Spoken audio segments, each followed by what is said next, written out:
Hello everyone, welcome back to my channel easy learning with Himal. जो आज की video मैं बच्चों आपको लेके आए हूँ बहुत ज़्यादा इंपॉर्टेंट है क्योंकि आज है 27 ऑफ जनवरी और 27 फरवरी से आपके बोर्ड एग्ज़ाम्स हैं, है ना। तो एग्जैक्टली 1 मंथ बचा है। तो बच्चों बहुत ही ज़्यादा क्रूशल टाइम है ये हमारे लिए, बहुत ही इंपॉर्टेंट टाइम है ये हमारे लिए, बिकॉज सिर्फ 30 डेज़ बचे हैं और 30 डेज़ के बाद आपका फर्स्ट बोर्ड एग्ज़ाम है, इंग्लिश एग्ज़ाम। तो आपको चिंता करने की कोई बात नहीं है, ठीक है। I am there to help you. मैं आपको बताऊंगा कि इन 30 डेज़ का आप कैसे बहुत अच्छे तरीके से यूटिलाइज कर सकते हो और कैसे इंग्लिश एग्जाम में आप 95 प्लस स्कोर कर सकते हो। ट्रस्ट मी गाइज, अगर आप एक अच्छी स्ट्रैटेजी फॉलो करोगे ना और थोड़ा सा मन लगा के पढ़ोगे, थोड़ा सा हार्डवर्क अगर आप जो है थोड़ा सा एफर्ट्स डाल दोगे, तो आप श्योरिटी से इंग्लिश में 95 प्लस ला सकते हो। क्योंकि पेपर बहुत मुश्किल नहीं आता, बस एक स्ट्रैटेजी की ज़रूरत होती है। पढ़ता हर कोई है, बट कौन सा बच्चा ऐसा है जो एक स्मार्ट वर्क से पढ़ता है, क्योंकि लास्ट 30 डेज में स्मार्ट वर्क बहुत ज़्यादा काम आने वाला है। मैं आपको पहले से बता दूं, है ना। हार्ड वर्क हर एक बच्चा कर रहा है, आप पूरे साल से हार्ड वर्क कर रहे हो, बट लास्ट के 30 डेज में स्मार्ट वर्क करना ज़रूरी है। तो मैं आपको कुछ इंपॉर्टेंट चीज़ें बताऊंगा, बस ये इन 30 दिनों में फॉलो कर लेना। इंग्लिश के लिए बताऊंगा, बट आप बाकी सब्जेक्ट्स के लिए भी इसको एप्लीकेबल कर सकते हो। साइंस के लिए एक अलग वीडियो बनाऊंगा। तो ये 30 डेज आपको कैसे यूटिलाइज करने हैं, इंग्लिश पे कैसे ध्यान देना और कैसे 95 प्लस स्कोर करने हैं, इसके बारे में मैं आपको इस वीडियो में बताने वाला हूँ। तो वीडियो को लास्ट तक देखना, ठीक है। 10 मिनट्स 12 मिनट्स की जितने मिनट की भी वीडियो होगी, प्लीज़ इसको ध्यान से सुनना, ठीक है। थोड़ा सा टाइम लगाना, लास्ट तक वीडियो को ज़रूर देखना और जो मैं टिप्स और ट्रिक्स बताऊंगा इसको फॉलो करना। तो first of all the best, ठीक है, आप सबको आपके बोर्ड एग्जाम के लिए। इन लास्ट 30 दिन का आपको बहुत ही अच्छे तरीके से इस्तेमाल करना है, बहुत ही अच्छी स्ट्रैटेजी फॉलो करके बच्चों आपको फर्स्ट बोर्ड एग्जाम में 95 प्लस लेकर आने हैं। और मैं आपको बता दूं, पहला बोर्ड का पेपर ना बहुत ज़्यादा इंपॉर्टेंट होता है, क्योंकि पहले के बोर्ड के पेपर में अगर आपके अच्छे मार्क्स बन रहे हैं या आपको ऐसा फील हो रहा है कि मेरा पेपर अच्छा हुआ है, तो एक कॉन्फिडेंस बढ़ जाता है। बट अगर पहला पेपर खराब हो जाए ना, तो आगे वाले पेपर पर उसका इफेक्ट आता है। तो तभी इंग्लिश का एग्जाम इतना ज़्यादा इंपॉर्टेंट है आपके लिए, ठीक है। तो पहले मैं बता दूं बच्चे, सिलेबस ज़्यादा है, सिलेबस इतना कम नहीं है, तो सिलेबस पे भी आपको फोकस करना है। अगर मैं आपको बताऊं, फर्स्ट फ्लाइट बुक से आपको 10 चैप्टर्स आ रहे हैं। फर्स्ट फ्लाइट बुक से आपको कितने आ रहे हैं? Sorry, 9 chapters. First flight book से आपको 9 चैप्टर्स आ रहे हैं। पोएम्स आपकी टोटल 10 आ रही हैं और फुटप्रिंट्स विदाउट फीट से आपको 9 चैप्टर्स आ रहे हैं। तो 28 टॉपिक्स हैं टोटल लिटरेचर के। और लिटरेचर आप सबको पता है 40 मार्क्स की आ रही है, तो इस बार लिटरेचर बहुत ज़रूरी है। आधा पेपर आपका 80 में से आपका 40 मार्क्स लिटरेचर ही है ना। तो 28 चैप्टर है और अब रिवीजन करनी है, ठीक है। तो अगर आप किसी भी दिन रिवीजन करने बैठते हो, कम से कम आपको एक पोएम और एक चैप्टर तो करना ही पड़ेगा, है ना। नहीं तो आपका सिलेबस जो है रिवाइज नहीं हो पाएगा। और सबसे पहले उन चीज़ों को उठाना जो आपको थोड़े मुश्किल लगते हैं, ठीक है। तो चलिए स्टार्ट करते हैं, बिल्कुल स्टार्टिंग से बताता हूँ। तो देखो, सबसे पहले बच्चा, आपको इंग्लिश ऐसा भी नहीं है अब आप डेली पढ़ोगे, क्योंकि प्रॉब्लम क्या है, बाकी सब्जेक्ट्स भी तो हैं, एसएसटी है, मैथ्स है, हिंदी है, साइंस है। तो इतना भी पॉसिबल नहीं हो पाता कि आप इंग्लिश लैंग्वेज सब्जेक्ट को डेली पढ़ो। तो मैंने आपको स्ट्रैटेजी में ज़्यादा नहीं बोला, आप 7 डेज में 4 डेज इंग्लिश कर लो। मुझे पता है आपको साइंस भी पढ़नी है, एसएसटी भी पढ़नी है, मैथ्स भी पढ़नी है, बट आई थिंक मेरे सारे प्यारे बच्चे इतना कर सकते हैं कि भाई 4 दिन तो इंग्लिश के लिए निकालने, और निकालने बहुत ज़रूरी है, ठीक है। और 90 मिनट्स मिनिमम इंग्लिश को दे दो। 90 मिनट्स मिनिमम कह रहा हूं, अगर आप 2 आवर्स दे सकते हो भाई, फिर तो बहुत अच्छा रहेगा, मोर देन इनफ है। हफ्ते में 8 घंटे या 7 घंटे इंग्लिश को आपने दे दिए फॉर रिवीजन की बात कर रहा हूं। 4 डेज अ वीक इंग्लिश को दे दो, क्योंकि मुझे पता है बाकी सब्जेक्ट्स भी हैं। ऐसा नहीं है कि मैं आपको सिर्फ यही बोलने वाला हूं कि भाई इंग्लिश ही करते रहो, बाकी सब्जेक्ट्स भी हैं। सो कि 4 डेज अ वीक। और मैं एक और चीज आपको बोलूंगा, 23, 24, 25, 26, इन 4 दिन तो बच्चे और कोई सब्जेक्ट को हाथ मत लगाना, क्योंकि 27 को इंग्लिश का पेपर है। काफी बच्चे क्या करते हैं, इंग्लिश के पेपर से एक दिन पहले भी बाकी सब्जेक्ट्स पढ़ते रहते हैं, ऐसा नहीं करना। तो ये 4 दिन तो बच्चे आपको इंग्लिश के ब्लॉक करने हैं। मैं आपको पहले बता रहा हूं बच्चे, पहला पेपर अच्छा होना बहुत जरूरी है। तो block these 4 dates for English, 23, 24, 25, 26।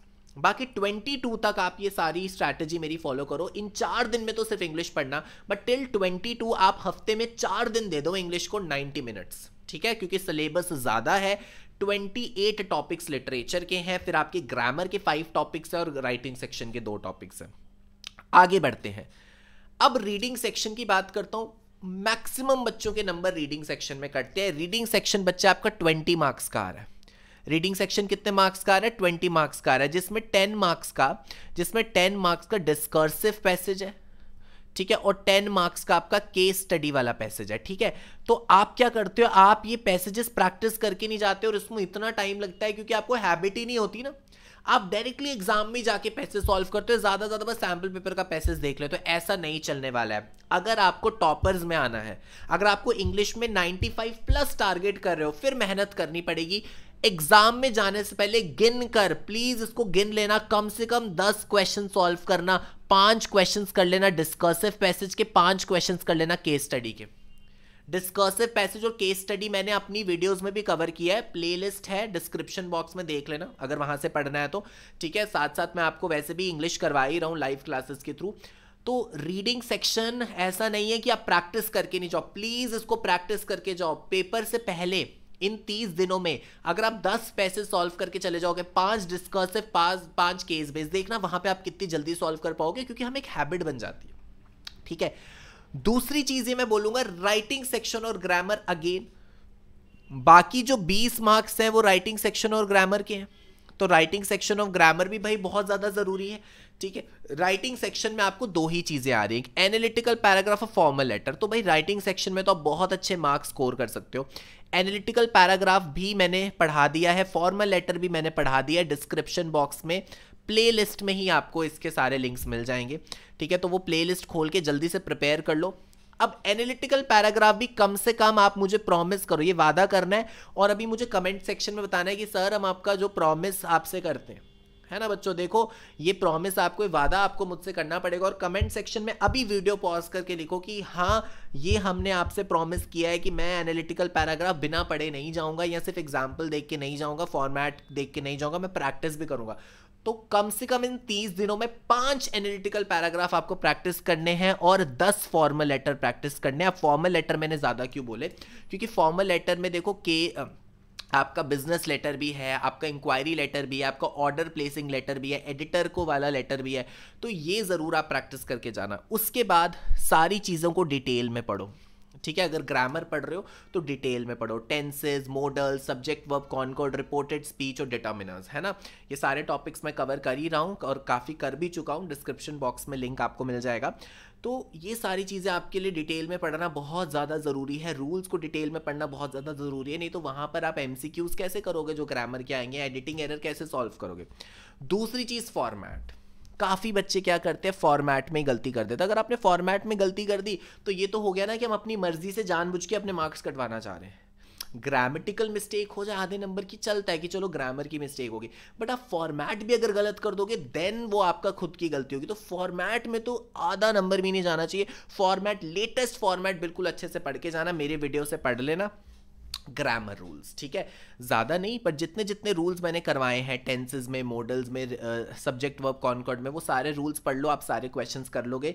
Grammar के रूल्स अच्छे से पढ़ के जाना और solved example, this is very important, ठीक है। जैसे मैंने आपको बताया कि कम से कम 5 एनालिटिकल पैराग्राफ इस 30 दिनों में आपको करने हैं, 10 आपको फॉर्मल लेटर करने हैं और फिर ग्रामर के PYQs को लो, ग्रामर के पिछले साल के जो है पेपर सॉल्व कर लो, है ना। ऐसा करो 2019 का इंग्लिश का पेपर गूगल से डाउनलोड कर लो, 20 का कर लो, 21 का कर लो, 22 का कर लो, टर्म 1 का कर लो, जितने भी ग्रामर के क्वेश्चंस है उसको प्रैक्टिस कर लो, या जितने MCQs मैंने अपनी वीडियोस में कराया उसको करके चले जाओ। सॉल्व्ड एग्जाम्पल करने से, ग्रामर प्रैक्टिस करने से अच्छे से आ जाएगी, ठीक है। और MCQ जरूर प्रैक्टिस करना, बिकॉज ग्रामर में MCQs आने के सबसे ज़्यादा चांसेस है। इवन रीडिंग सेक्शन में भी आपके MCQs आने के ज़्यादा चांसेस है, क्योंकि पेपर ऑब्जेक्टिव प्लस सब्जेक्टिव दोनों होने वाला है। तो MCQs भी प्रैक्टिस करके जाना, सॉल्व्ड एग्जाम्पल भी प्रैक्टिस करके जाना, ठीक है। तो राइटिंग सेक्शन और ग्रामर पे भी आपने पूरे तरीके से ध्यान देना, 10 मार्क्स का ये दोनों आने वाला है। अब आगे बात करते हैं लिटरेचर सेक्शन। भाई 40 नंबर की लिटरेचर सेक्शन है ना, 40 मार्क्स की लिटरेचर सेक्शन है, तो लिटरेचर पे तो बहुत ज़्यादा ध्यान देना पड़ेगा। टोटल आपके 28 टॉपिक्स हैं, है ना। इन 28 टॉपिक्स को आपको बहुत अच्छे तरीके से पढ़ना है, इन 28 टॉपिक्स को आपको बहुत ही ज़्यादा अच्छे तरीके से पढ़ना है, ठीक है। तो मैं आपको कुछ बहुत इंपॉर्टेंट चैप्टर्स के नाम बता देता हूँ, ठीक है। तो मैं देखो, Nelson Mandela is a very important chapter, from the diary of Anne Frank is a very important chapter, madam rides the bus is a very important chapter, sermon at Benares is a very important chapter. पढ़ने सारे हैं but मैं आपको 4 chapter के नाम बता रहा हूँ, Nelson Mandela, from the diary of Anne Frank, madam rides the बस और सरमन एट बनारस। ये आपके चैप्टर्स बहुत इंपॉर्टेंट है फर्स्ट फ्लाइट से। अगर मैं पोएम की बात करूं तो पोएम में बहुत इंपॉर्टेंट है tiger in the zoo, Amanda, the tale of custard dragon. ये 3 पोएम्स जो हैं इस पे ज्यादा फोकस करना, tiger in the zoo, Amanda, a tale of custard dragon, जिस पे ज्यादा क्वेश्चन आते हैं। पढ़ के सारे जाने, किस पे ज्यादा ध्यान देना है वो बता रहा हूं। फुटप्रिंट्स विदाउट फीट में ट्रियम्फ ऑफ सर्जरी, पहला ही चैप्टर बहुत इंपॉर्टेंट है, हर साल इस पे क्वेश्चन आता है। उसके बाद जो अगला क्वेश्चन, अगला chapter which is very important, that is necklace and भोली। 3 चैप्टर ये हैं, इन पे ज्यादा ध्यान देना है, ट्रियम्फ ऑफ सर्जरी, नेकलेस और भोली। ठीक है, वैसे तो सारे पढ़ के जाने, बट कुछ चैप्टर जब आप पढ़ रहे होगे आपको याद रहेगा सर ने बोला था, इसको थोड़ा ध्यान से करते हैं। और इनके previous year questions, value based question सारे कर लेना। मैं अपने वन शॉट रिवीजन की सीरीज में सब दे ही रहा हूं आपको, आप वहां से भी पढ़ सकते हो।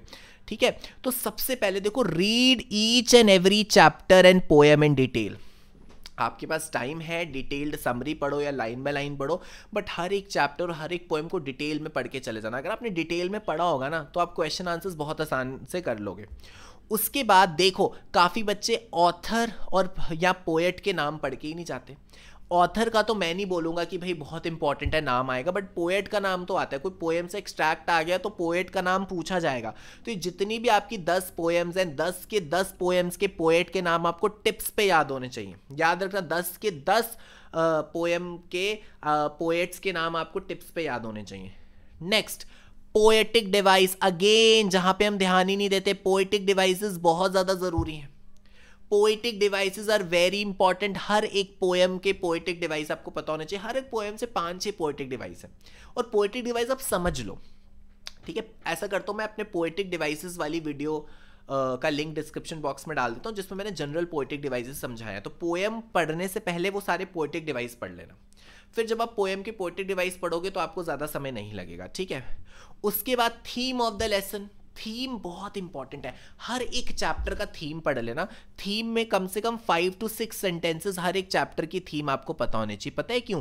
क्योंकि हर एक क्वेश्चन में थीम काम आ जाती है। यही स्मार्ट वर्क है, इसी को स्मार्ट वर्क कहते हैं। इंग्लिश में पता है फायदा कहते हैं, इंग्लिश में क्या होता है, जो थीम होती है वो हर एक चैप्टर में, हर एक क्वेश्चन आंसर में यूज हो जाती है। तो अगर आप थीम बहुत अच्छे से पढ़ के जाओगे ना तो आपको फायदा क्या होगा, वो आप हर एक आंसर में यूज कर सकते हो।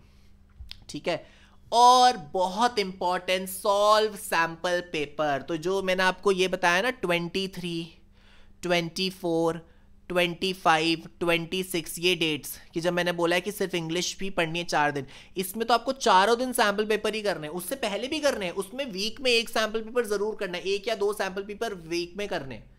ठीक है, मैं आपको बोल रहा हूं अभी से लेकर 22 तारीख तक हर हफ्ते कम से कम 2 इंग्लिश के सैंपल पेपर सॉल्व करो। बट ये जो आपके लास्ट के 4 दिन होंगे ना, इसमें तो आपको इंग्लिश का सैंपल पेपर करना ही करना, और एग्जैक्ट उसी टाइम पे करना है जब आपने पेपर देना है, जिससे कि आपका जो बायोलॉजिकल क्लॉक है वो सेट हो जाए, जिससे कि आपका माइंड, आपका ब्रेन ट्रेन हो जाए। 10:30 से 1:30 के बीच में आप बैठ के 3 घंटा पेपर लिख पा रहे हो, तो अपने ब्रेन को पहले से ही ट्रेन करना है हमने। तो 23, 24, 25, 26 को आपको 10:30 to 1:30 जो आपका ओरिजिनल टाइम है पेपर का, उसी टाइम पे बैठ के सैंपल पेपर सॉल्व करने हैं। तो हम जनरली क्या करते हैं, लैंग्वेजेस के सब्जेक्ट के सैंपल पेपर नहीं करके जाते। तो मैं आपको फिर बोल रहा हूँ, अगर आपने रीडिंग सेक्शन के क्वेश्चन सॉल्व कर लिए, राइटिंग सेक्शन के क्वेश्चन प्रैक्टिस कर लिए, ग्रामर के सॉल्व एग्जाम्पल्स कर लिए, सैंपल पेपर कर लिए, तो ये एक एडिशनल हो जाएगा। लिटरेचर हर कोई पढ़ता है, बट हमें भीड़ में से एक चमकता हुआ सितारा बन के निकलना है। ठीक है, याद रखना, लिटरेचर के 40 नंबर में से सबके ही मार्क्स आ जाएंगे। मैं आपको सच बता रहा हूँ, लिटरेचर बहुत आसान है। सब स्टोरी पढ़ के चले जाते हैं, पोएम पढ़ के चले जाते हैं, सबके मार्क्स ऑलमोस्ट बराबर आते हैं, जो अच्छे तरीके से जिन्होंने प्रिपरेशन की होती है। बट वो कौन सा बच्चा होता है जो इंग्लिश में चमकता है, वो कौन सा बच्चा होता है जो 80 में से 79, 78 लेगा, वो होगा जो रीडिंग सेक्शन में नंबर खींचेगा, जो राइटिंग सेक्शन और ग्रामर में नंबर खींचेगा।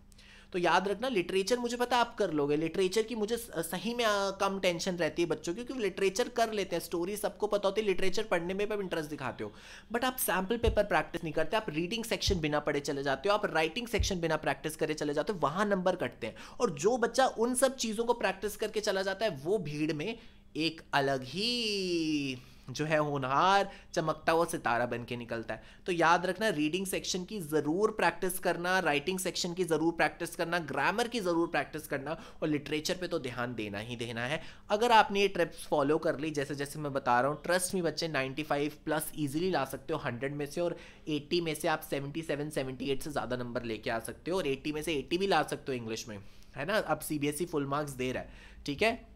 So that was all about today's video. और अगर आपको ये टिप्स और ट्रिक्स अच्छी लगी, या अगर आपके मन में कोई भी डाउट है, या किसी भी टॉपिक से रिलेटेड आपको डर है, या आप चाहते हो मैं इस पर्टिकुलर टॉपिक पे वीडियो बनाऊं, या अगर आपको स्ट्रैटेजी से रिलेटेड कुछ भी पूछना है, तो बच्चे आप कमेंट सेक्शन में लिखिए, मैं ज़रूर रिप्लाई करूंगा। बिल्कुल भी चिंता मत करना, मैं रिप्लाई करूंगा, आपके सारे डाउट्स क्लियर करूंगा। और जाने से पहले वीडियो को लाइक कर देना अगर आपको अच्छी लगी, और अगर आप पहली बार चैनल पे आए हो तो please subscribe my channel easy learning with हिमाल, एंड बेल आइकन भी प्रेस कर देना, क्योंकि अभी मैं लाइव लेक्चर्स फ्रीक्वेंटली लेके आ रहा हूँ, है ना। तो जब भी मैं कोई लाइव लेक्चर लेके आऊँ तो आपके पास उसकी नोटिफिकेशन पहुँच जाए।